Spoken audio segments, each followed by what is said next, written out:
I have the privilege to read a sketch on the public career of Colonel Charles Duncan Griffith, CMG, Governor's Agent in and Chief Magistrate for Basutoland, compiled from public and other documents and dedicated to the friends of C.D. Griffiths by the author. This little book was published in King Williamstown by S.E. Rolls and Company, machine printers, Smith Street, in 1881. And a little note on the cover of this book in manuscript indicates that it was written by Colonel Schirmbrucker, CMG.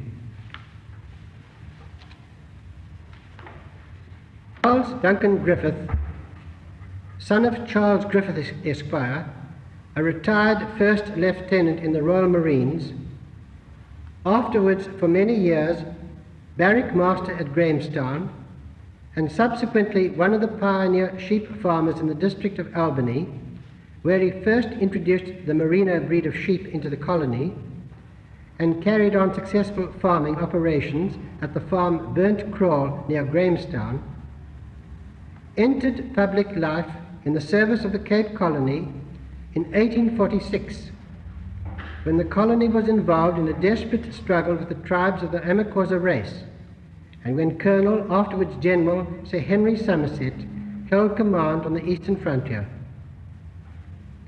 Mr. Griffith, having been appointed lieutenant in the Provisional Levy, was present and did gallant service in several decisive engagements under Commandant Melbourne.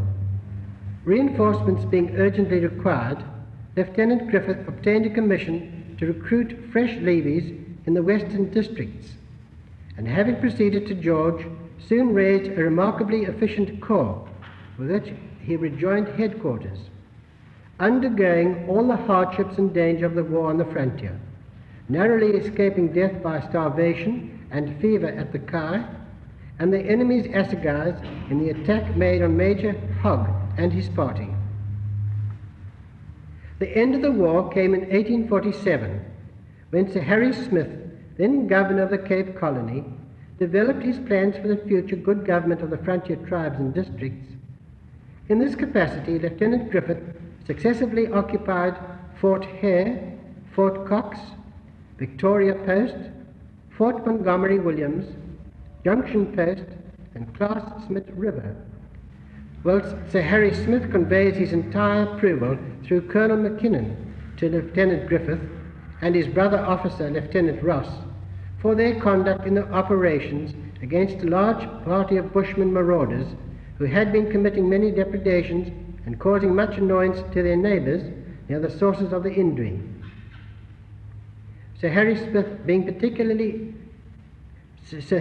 making particular mention of the duty having been performed as cheerfully as humanely. Next came the war of 1851 and 1852.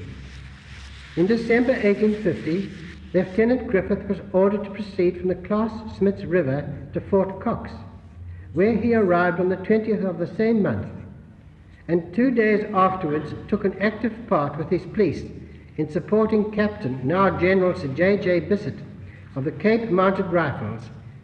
On the 24th of December 1850, Lieutenant Griffith was engaged with Colonel McKinnon's patrol passing through the Boomer Pass. Resisting a fierce and unexpected attack made upon the troops, Lieutenant Griffith marched rapidly round the base of the Red Hill into the Habulla Valley and reached Fort Cox late on the night of the 25th of December 1850. An incident happened on the occasion of this march which nearly cost the young lieutenant his life, and in which he displayed remarkable coolness and good judgment. On passing through the Habulla Valley, which is pretty densely covered with bush, an enemy came out from behind a bush, levelling his gun to fire. Almost at the same moment, however, one of his own policemen fired at Lieutenant Griffith. The bullet whizzed past his ear, and the heat of the powder being felt on his cheek. The police camp being then about a mile distant from the military fort, Commandant Davies with his family, and Lieutenant Griffith with a few European sergeants, had scarcely been escorted by a detachment of troops to the fort when the police camp was burnt to the ground by the enemy, and amongst other property 4 valuable horses, the property of Lieutenant Griffith, taken away by the deserters. Lieutenant Griffith managed to accompany Sir Harry Smith to King Williamstown, and after a short rest set out on his mission for Uitenhage, and escaping all the dangers and risks which in those days had to be encountered in travelling through the country between the Keiskamma River and the Addo Bush, reached the place of his destination safely. At the close of the war in November 1852, Sir George Cathcart, the successor of Sir Harry Smith in the government of the Cape Colony, selected Lieutenant Griffith to command the 2nd Division of the Frontier Armed and Mounted Police Force in the Division of Victoria, with headquarters at Whittlesea. And towards the close of the year 1852, Commandant Griffith removed to the banks of the Kamani, where he pitched his tent on the very site selected for the township of Queenstown, with the interests and progress of which new town he was so intimately connected afterwards. Here he waited for Mr. Robinson the engineer, who was to lay out the town. Sir George Cathcart was succeeded by Sir George Grey, by whom Commandant Griffith was sent in 1855 on special service to the Basuto chief Moshesh, and was highly complimented by Sir George Grey for the energy and expedition displayed by him on that occasion. In 1857, the chiefs Creeley and Fundana, having become restless, frequent patrols were sent against them, in all of which Commandant Griffith did excellent service, crowning his successes on one occasion, after a desperate day and night ride toward the sources of the Bashi River, with only 8 or 10 men, by the cleverly managed capture of the chief Fundana.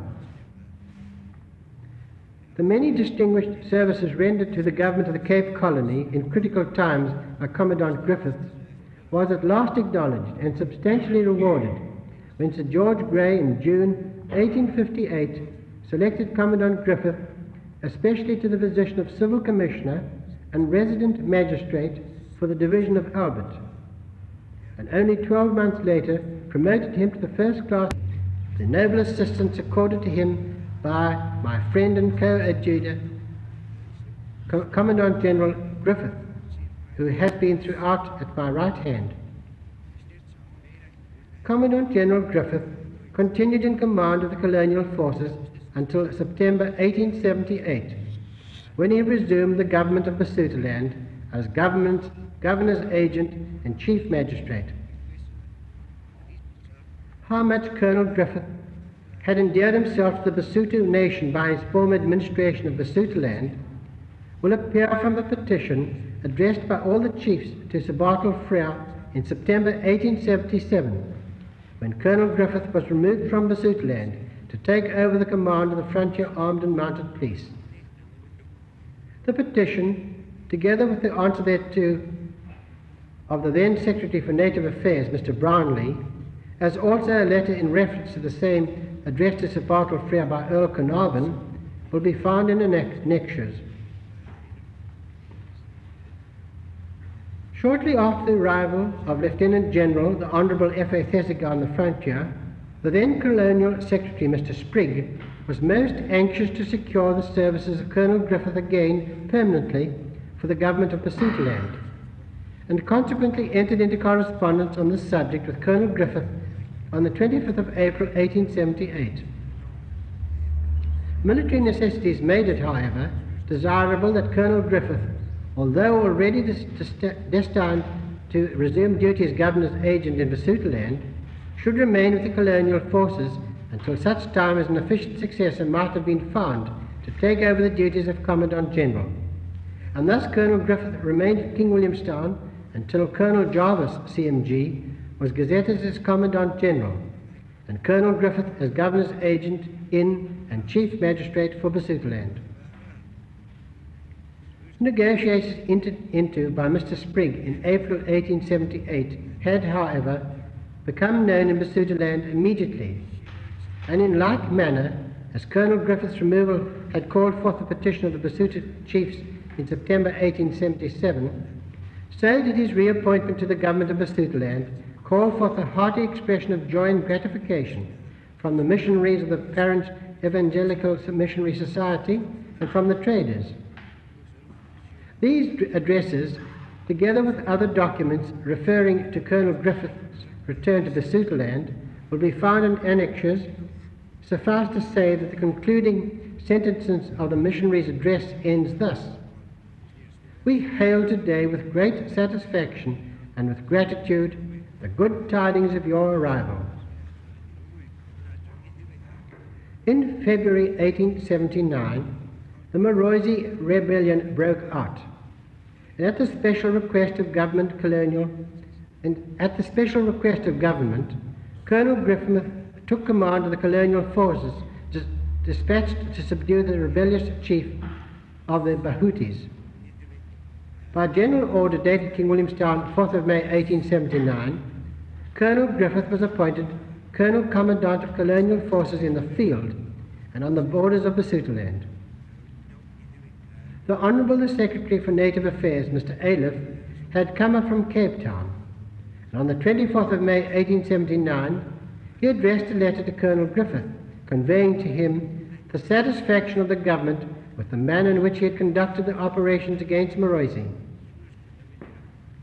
Colonel Griffith, being anxious to return to his civil duties in Basutoland, urged the government to relieve him of these duties in Moroisi's country, and the government having acceded to his request, Colonel Griffith handed over the command of the forces at Moroisi's Mountain to Colonel Brabant, CMG, and returned to Maseru. Here I might just interject that it was just a year ago that I had the privilege of reading Colonel Brabant's autobiography, part of which was a description of how he went over the mountains to get to Basutoland and take part in the operations which ended up at Moroisi's Mountain. Colonel Brabant, of course, became General Brabant and was a son of East London.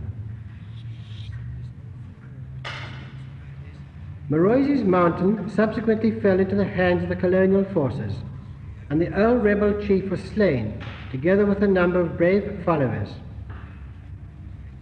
The Cape government, of which Mr. Sprigg was the head, looked upon the fall of Moroisi's stronghold as a fit opportunity for carrying out the provisions of the Peace Preservation Act throughout Basutoland, and accordingly a proclamation was issued to that effect.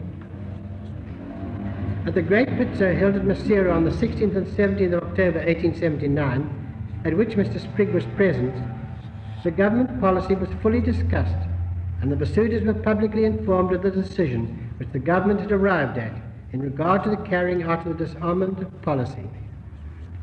Letters and telegrams, which from thence passed between Colonel Griffith and the Cape Colonial Government, have been published and quoted in the House of Assembly. This is not the place to enter upon the discussion of the political aspects of the question, but so much it is proper to say that whilst Colonel Griffith never failed to give his advice and reports in clear and manly words before the breaking out of the rebellion, he hesitated not for a moment to give all his experience and influence to carry out the instructions of the government when action had once been decided upon.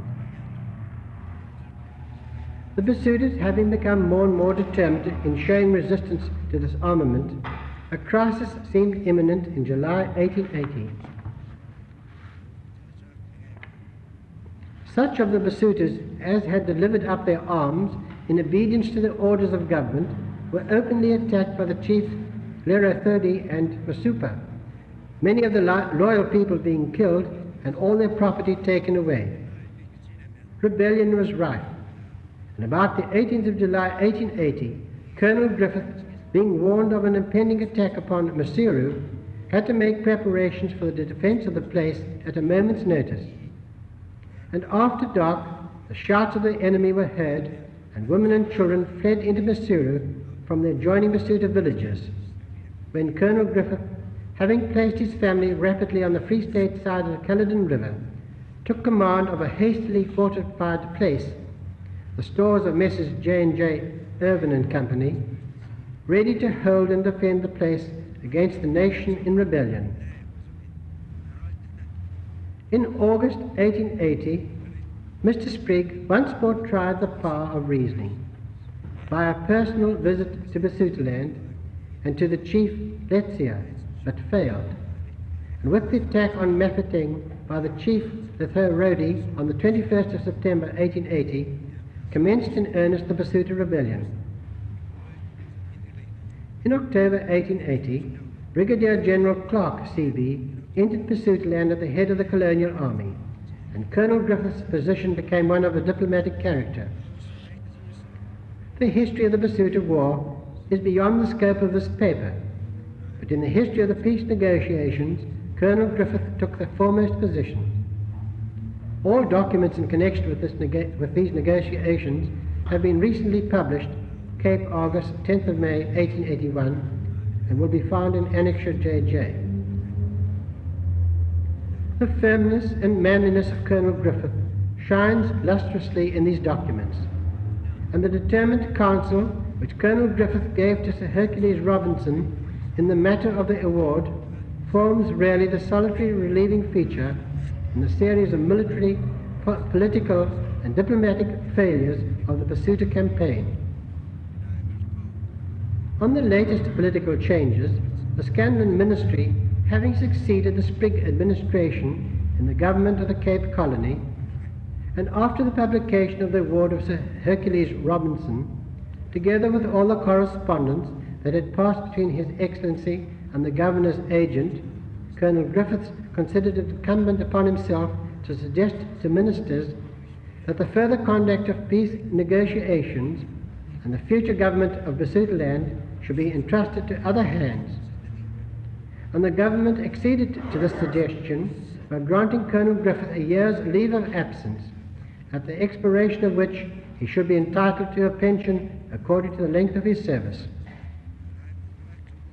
At the Pitso Loyal Basutos, held at Maseru on the 21st of August 1881, the Secretary for Native Affairs formally installed the new Governor's agent and took leave of Colonel Griffith in a speech full of kind feeling and appreciation of Colonel Griffith's past services. Thus, on the 21st of August 1881, Colonel Griffith, CMG, Governor's agent and Chief Magistrate in Basutoland, retired from the public service of the colony, which he had entered upon as a Lieutenant of Police in 1846. His services were invaluable to the country. His breast is decorated with the Order of St. Michael and St. George and the South African War Medal with clasps for all the wars in 1846. In like manner, and Resident Magistrate Craddock, and 12 children issued from this happy union, of which 6 sons and 5 daughters are now living. Colonel Griffith was deprived of the comforts of his home for the past 12 months. He now returns to the bosom of his family to enjoy that rest and relaxation to which he is so richly entitled. May God bless and preserve him and his family, and may he enjoy the well-earned fruits of a life of service, of faithful services to his Queen and country for many years to come. The task taken upon himself by the author of the sketch is now completed.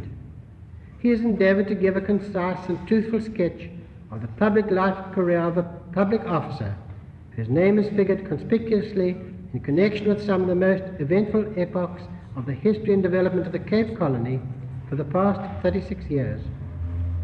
To Colonel Griffith, the greatest reward for a life of faithful services to his Queen and country must be his own consciousness of having done right under trying circumstances, without fear, favour, or prejudice.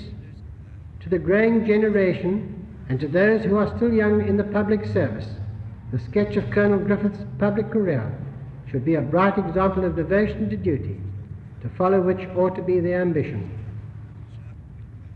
To the author of the sketch, the compilation of this record of Colonel Griffith's public life was a work of friendship and personal regard, and to the many friends of Colonel Griffith, not less than to the public at large, the author trusts it may be acceptable in these times when friendship is often measured by the standard of politics only, and when the personal merits of the most deserving public officers are frequently aspersed for political party purposes. Signed F.S. August 31st, 1881. Thank you.